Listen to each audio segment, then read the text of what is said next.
Hey everyone, it's Jonathan, and I wanted to get on here and kind of do a quick update, just for fun, look at some stats and see how far we've come in the last year, as well as look ahead to what's coming in the next year. If you're interested, I'm going to be doing a full-length episode like this over on iHeart Movies, but right now this is just going to be a much quicker update tailored just to you on every version ever. And like I'll be saying over there, I wrote this out at the very beginning of January, but I didn't get to it until now, but I'm not going to rewrite it, I'm just going to add to it, talking about what's to come. I've just been so busy with work this past month that I haven't had time to do much of anything with the podcast, and I was a bit burned out. So I'm combining what was going to be at the end of the year update with what would have been the beginning of the year update. So I've been keeping track of my stats on YouTube and then my main podcast since the beginning, but in November I decided to build myself some spreadsheets so I could more accurately track my episodes, mainly to figure out how many I was making because I hadn't actually been paying attention to that. I hadn't really been tracking that at all on every version ever. One of the most exciting things that I discovered while going back through the episodes was that this year, on every version ever, I reached episode number 65. They say a quarter of all podcasts never make it past the first episode, and over half of all podcasts never make it past episode 10. So I feel like the fact that I'm now 2 seasons in, with over 60 episodes, is a pretty big deal. And this is my second podcast. On the main one, I discovered I passed 100 this year. The big milestone for this year was episode 50, and that was one I did with Nikki from Trivial Theater. We did a mini-series looking at some of the worst adaptations of Alice in Wonderland, and episode 1 of that mini-series ended up being episode 50 of the podcast as a whole. Even though I hadn't been tracking it at the time, so we didn't know to mention it in the episode, I thought it was pretty fitting that Nikki ended up being the guest for the big milestone episode, since she was my first guest on this new podcast beyond my cousin Sarah. Of course, Sarah had been here since the beginning, so I'm not downplaying her contribution to the show. I just thought it was cool that Nikki was the first new guest beyond Sarah at the beginning of the show, and then ended up being the guest for the 50th episode as well. Then I have some stats from social media. On Twitter, ever since year 1 of my YouTube channel, I've been tracking my growth at the end of the year, so I thought maybe I'd do that with this podcast too. In the first year of the YouTube channel for every version ever, between fully uploading Season 1 from 2020 and Season 2 from 2021, I made it to 73 subscribers, 81 YouTube videos, and 56 podcast episodes. So I guess we'll see where I am in a year. So, that brings us to now. As you can probably tell, like I usually do, I'm taking a break from the show for a while. I'm probably going to be taking off at least a month. And as I'm recording this, it has been at least a month, so it might be closer to 2. And then when I come back, I'll hopefully be easing myself into things.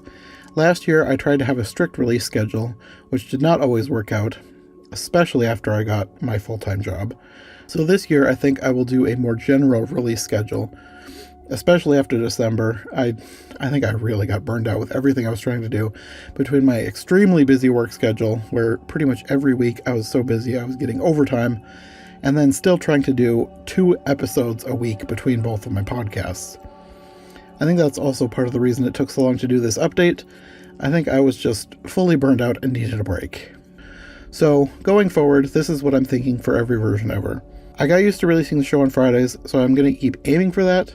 However, I'm not going to be incredibly strict about that, and it might end up being just I'm aiming for the weekend. And I'm also not going to be forcing myself to get a new release ready every single week, or even every other week. In fact, since this podcast is mostly based around miniseries dedicated to a single book or story for a month or 2 at a time, I may plan to only release new episodes weekly when I have a full miniseries either finished and ready to go, or mostly ready to go. I also won't limit each miniseries to a certain number of episodes like I was thinking last year.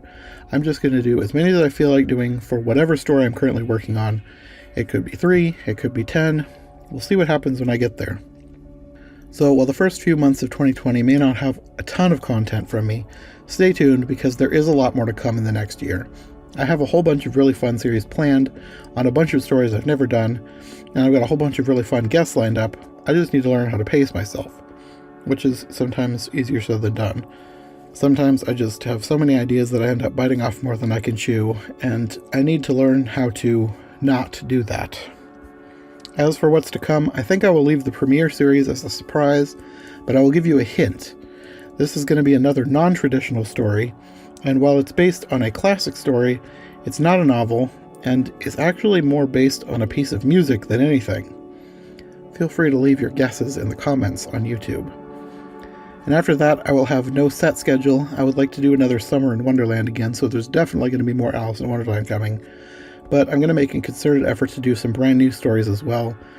I've wanted to do stories like Treasure Island and Cinderella for ages, and I have a bunch of people waiting for me to do Pride and Prejudice as well, so I will definitely try to get to all of those at some point too. And if you have any requests, feel free to leave me comments on YouTube. I have a lot of stories that I'd love to do, but I'm always open to adding to my list. If you know of a story that's been remade enough to warrant a spot in my schedule, well, let me know.